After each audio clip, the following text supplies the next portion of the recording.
ओम अज्ञानतिमिरन्धस्य ज्ञानञ्जनशलाखया चक्षुरुन्मिलितं येन तस्मै श्रीगुरुवे नमः। नमो ओं विष्णुपादाय कृष्णपृष्ठाय भूतले श्रीमते भक्तिवेदान्तस्वामिन् इति नामिने। नमस्ते सरस्वते देवे गौरवाणी प्रचारिणे निर्विशेषा शून्यवादी पाश्चात्यदेशतारिणे। जय श्री कृष्ण चैतन्य प्रभु नित्यानंद श्री अद्वैत गदाधर श्रीवासदि गौर भक्तवृंद। हरे कृष्णा कृष्ण कृष्णा हरे हरे, हरे राम राम राम हरे हरे। हरे कृष्ण। तो पिछली कथा में हमने वर्णन किया था भगवान कपिल माता देवहूति को निष्कर्ष बता रहे हैं, कंक्लूजन बता रहे हैं। और उसमें उन्होंने कहा था कि अगर हम चाहते हैं कि भौतिक आसक्तियों से हमें छूट मिले, क्योंकि भौतिक आसक्तियों से छूट मिलेगी तो हमारे दुखों का निवारण होगा, तो हमें ऐसे महान संतों का संग करने की इच्छा बढ़ानी चाहिए जिनकी कोई भौतिक आसक्तियां नहीं हैं। इस प्रकार के महान संत, महान साधुओं, उनके संग करने की इच्छा हमें बढ़ानी चाहिए, ये उन्होंने बताया था।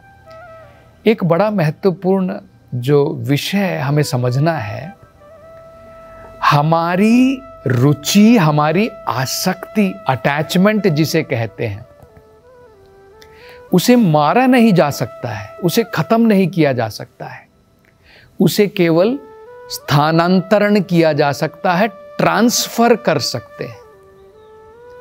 आज हमारी आसक्ति, अटैचमेंट भौतिक चीजों पर लगी हुई है, उसे हमें खत्म करके वही अटैचमेंट जो हमारी रुचि है, जो हमारी आसक्ति है भौतिक वस्तुओं के प्रति, भौतिक आसक्तियों के प्रति, उसे निकाल करके साधुओं की तरफ, भक्तों की तरफ लगाना है, भगवान की तरफ, भक्ति की तरफ ले जाना है।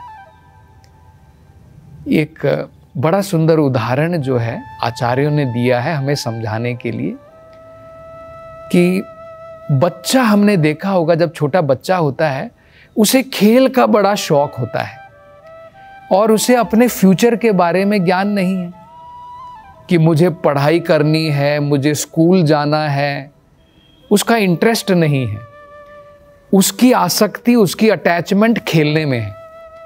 अब एक काम हम लोग क्या कर सकते हैं, डंडी लेकर के जो है खड़े हो जाएं कि खेलना बंद करो, खेलना बंद करो। वो कितनी देर तक चलेगा? क्योंकि बच्चा तो एक्टिव है, बच्चे का मतलब ही होता है कि वो एक्टिव होता है, बड़ा क्रियाशील होता है। उसकी एक्टिविटी को खत्म नहीं कर सकते हैं, लेकिन उसकी एक्टिविटी का मोड बदल सकते हैं।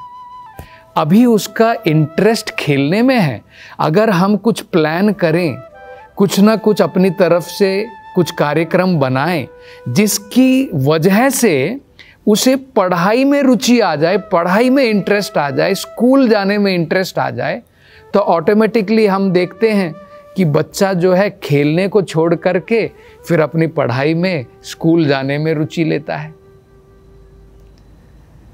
दूसरा एक उदाहरण दिया जाता है, मान लीजिए किसी व्यक्ति को कैटरैक्ट है, आंखों की बीमारी है। कैटरैक्ट का मतलब होता है मोतियाबिंद, एक प्रकार की बीमारी है जिसमें आंखों में सफेद सफेद परत आ जाती है और हमें थोड़ा धुंधला धुंधला दिखाई देता है, ठीक प्रकार से दिखाई नहीं देता है। तो अगर आप डॉक्टर के पास में जाएंगे तो डॉक्टर कहेगा कि भाई इसका जो है ऑपरेशन करना पड़ेगा। ये जो कैटरैक्ट है इसे हम ऑपरेट करके, इसकी सर्जरी करके इसे हम कैटरैक्ट को निकाल देंगे, फिर आपको जो है सही प्रकार से दोबारा दिखाई देगा। लेकिन अगर आप डॉक्टर के पास में नहीं जाते हैं, आप किसी और की सलाह लेते हैं, तो वो आदमी आपको कह सकता है कि अरे भाई तुम्हारी आंख इतनी प्रॉब्लम दे रही है, आंखों को निकाल दो। अरे आंखें देखने के लिए हैं, आंखें निकालने के लिए नहीं है। आंखों में जो परत आ गई है, कैटरैक्ट आ गया है, जो मोतियाबिंद आ गया है, उसको सर्जरी से निकालना है।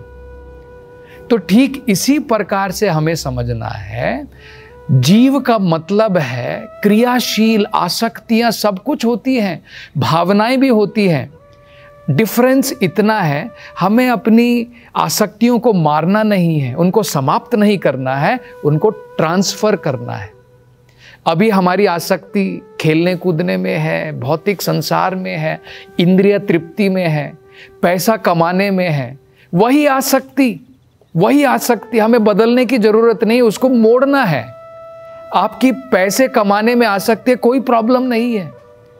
वही पैसा कमा करके अगर हम भगवान की सेवा में लगाते हैं तो हमें जो है अपनी अटैचमेंट जो है केवल उसको मोड़ देना है, उसे मारना नहीं है।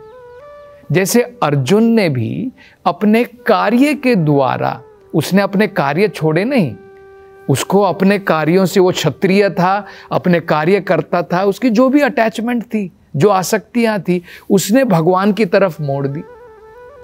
यही हमें करना है।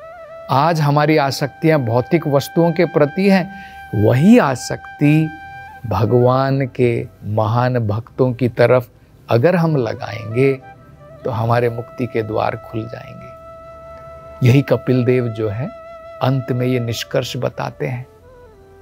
और अब आगे बताते हैं अपनी माँ देवहूति को, ऐसे महान भक्तों के संग में क्या करेंगे और हमें क्या फायदा होगा, क्या मिलेगा।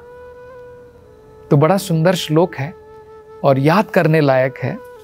वो कहते हैं सताम प्रसंगात मम वीर्य संविदो भवन्ति हृत्कर्णा रसायना कथाः तज्जोषनाताशु अपवर्गवर्त्मनि श्रद्धारति भक्तिर अनुक्रमिष्यति।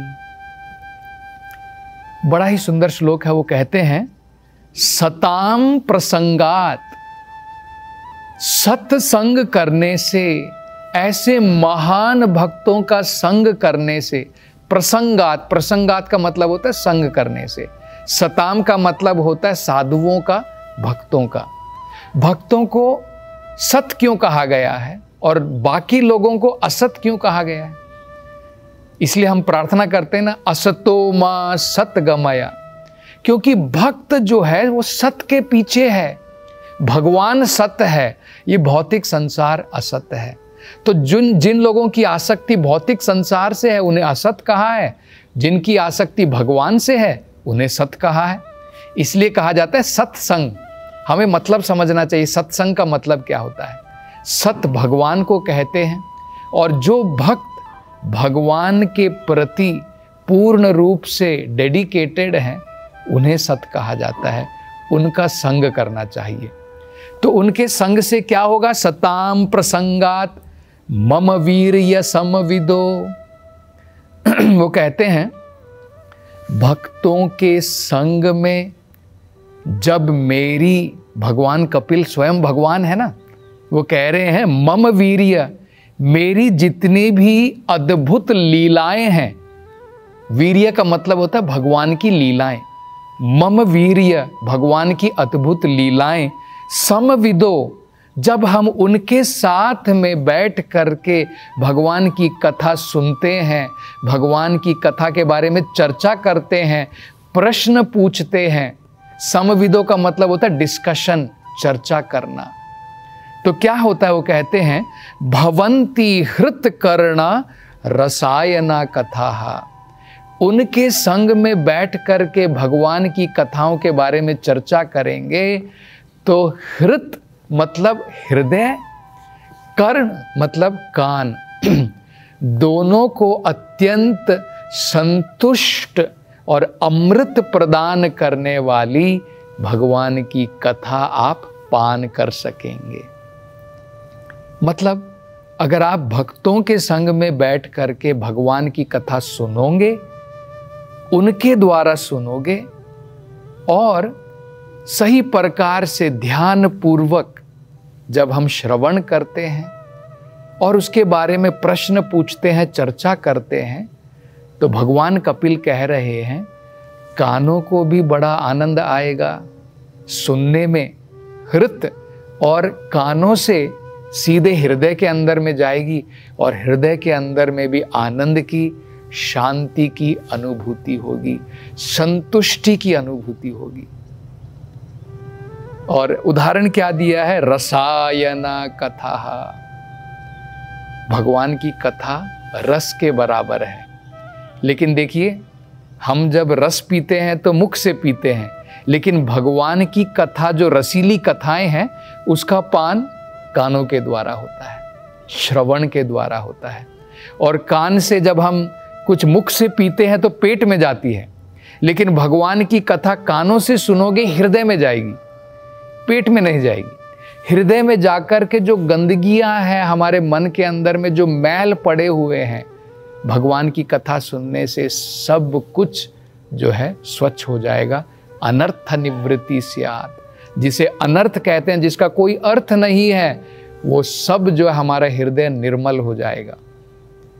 तो वो कहते हैं रसायना कथा।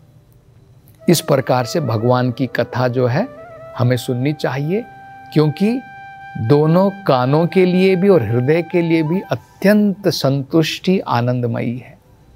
और क्या होगा? तत्जोशनात्।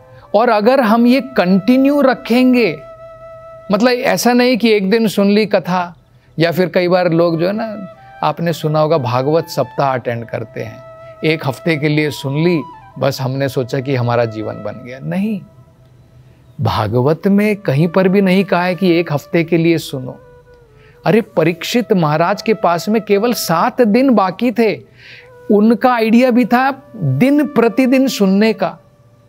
भागवत में क्या कहा है? नित्यम भागवत सेवया। सप्ताह भागवत सेवा नहीं कहा गया है कि एक हफ्ते के लिए सुन लो। परीक्षित महाराज, उनके पास में केवल एक हफ्ता था, इसलिए उन्होंने एक हफ्ते के लिए सुनी। अगर उनके पास में ज्यादा दिन होते तो वो डेली सुनते। इसलिए भागवत में कहा है नित्यम, हर एक दिन हमें जो है भागवत कथा का श्रवण करना चाहिए।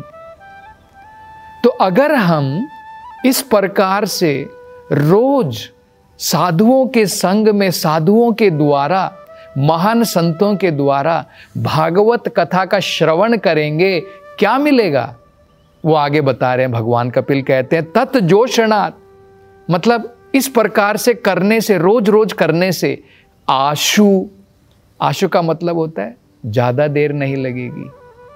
क्योंकि हम बोलेंगे प्रभु जी 1 साल से कथा सुन रहे हैं, कोई हृदय के अंदर में बदलाव नहीं आया है, तब हमें समझना है हम गलत सोर्स से हो सकता है सुन रहे हो। ये भी हम समझने का प्रयास करेंगे। यहाँ पर भगवान कपिल बता रहे हैं भगवान के महान भक्तों के द्वारा, साधुओं के संग में, उनके द्वारा भगवत कथा सुननी है, कृष्ण कथा सुननी है। तब हमारे जीवन में ये बदलाव आएगा। क्या बदलाव आएगा? और वो भी जल्दी आएगा। वो कहते हैं आशु, आशु मतलब जल्दी। क्या आएगा? अपवर्ग वर्तमनी। अपवर्ग का मतलब होता है भौतिक संसार, उसको जो है पावर्ग कहते हैं। आध्यात्मिक संसार को अपवर्ग कहते हैं। वो कहते हैं कि आध्यात्मिक संसार की तरफ हमारा रास्ता, वर्तमनी का मतलब है रास्ता, खुल जाएगा। उनके संग में, उनके द्वारा, महान भक्तों के द्वारा अगर हम भगवान की कथाएं सुनेंगे, न केवल कान के लिए, हृदय के लिए बड़ी आनंदमयी होगी, और क्या मिलेगा? आनंद को छोड़ करके भौतिक संसार, पावर्ग से मुक्ति मिल जाएगी और आध्यात्मिक संसार में एंट्री मिल जाएगी। वो कहते हैं और क्या होगा? 3 चीजें हमें जो है जल्दी प्राप्त होंगी।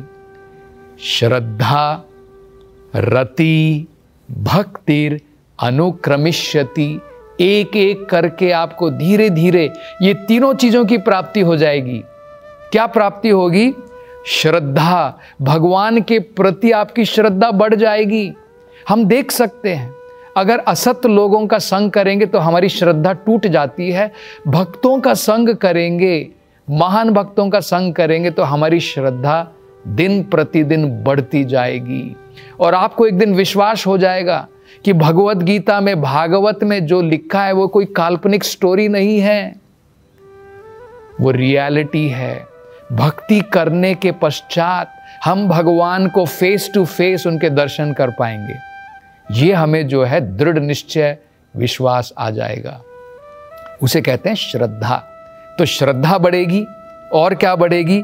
रति, अटैचमेंट बढ़ेगी।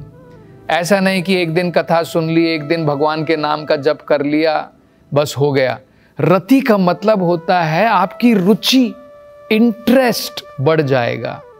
जिस प्रकार से उदाहरण दिया जाता है आचार्यों के द्वारा, एक व्यक्ति जिसकी शराब में रुचि लग गई है, डेली विदाउट फेल जाकर के एक पैग जो है मार के आता है। तो ठीक इसी प्रकार से भगवान का भक्त जो है, जब उसकी रति, जब उसकी रुचि जागृत हो जाती है, भगवान की कथाओं के बिना, भगवान के नाम के जप के बिना उसका जीवन नहीं चलता है। तो रति, भगवान की भक्ति में रुचि उसकी बढ़ जाती है, और भक्ति, भगवान की भक्ति में अब वो आगे बढ़ना प्रारंभ कर देता है।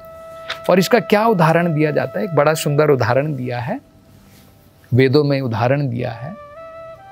उसमें कहा है तुष्टि पुष्टि शुत निवृत्ति। जब हम बहुत भूखे हैं, बहुत भूख लगी है, और हम जाकर के पौष्टिक भोजन खाते हैं, तो 3 चीजें होंगी हमारे जीवन में। तुष्टि, तुष्टि का मतलब है हमें बड़ी संतुष्टि मिलती है, वाह मजा आ गया, भूखे थे, भोजन किया, बड़ा आनंद आया, बड़ी संतुष्टि मिली, तुष्टि। दूसरा क्या मिलता है? पुष्टि, हमारे शरीर का पोषण होता है। केवल संतुष्टि मात्र नहीं, हमारे शरीर में न्यूट्रिशियस फूड जाएगा, एनर्जी पैदा होगी, तो पुष्टि हुई, पोषण हुआ। और शुद्ध निवृत्ति, शुद्ध निवृत्ति मतलब भूख जो है चली जाएगी। ऐसा नहीं कि आप भोजन खा रहे हैं और आप कह रहे हैं कि अभी भी मैं भूखा हूं। तो अगर आप भोजन सही प्रकार से करेंगे तो ये 3 चीजों की प्राप्ति होगी। जैसे यहां पर बताया कि अगर हम भगवान की भक्ति करेंगे तो श्रद्धा, रति और भगवान की भक्ति अनुक्रमिष्यति, एक एक करके जो है हमें इनकी प्राप्ति होगी।